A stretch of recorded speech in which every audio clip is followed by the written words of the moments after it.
this is the third pile para sa mga taong pumili ng third pile. So, tignan natin kung ano ba talagang naiisip o nasa sa loobin ng tao na iniisip mo ngayon. Okay, let's start.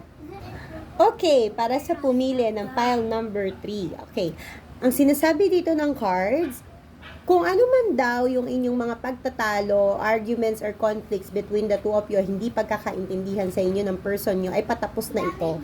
Okay?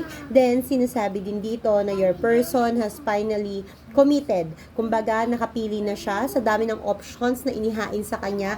Alam niya na or nakapili na siya kung ano ang tamang desisyon towards your relationship. Actually, iniisip niya kung ano pa yung mas makakabuti sa relasyon ninyo. Iniisip niya kung paano mas magbubloom, mas mapapalago at mas mapapalalim ang relasyon ninyong dalawa. At the bottom of the deck, gusto niya ng freedom, nakasama ka.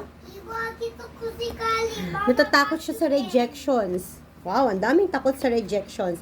Kasi iniisip niya baka may mga pagtatalo pa rin towards the two of you.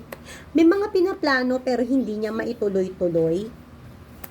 Pero sa huli, gustong-gusto pa rin niyang bumalik sa relasyon na meron kayo. As of now, kailangan lang ipahinga ang lahat, mag-isip ng wala kayo sa isa't isa para malaman yung importance ng isa't isa. I hope it resonated to you guys. Bye!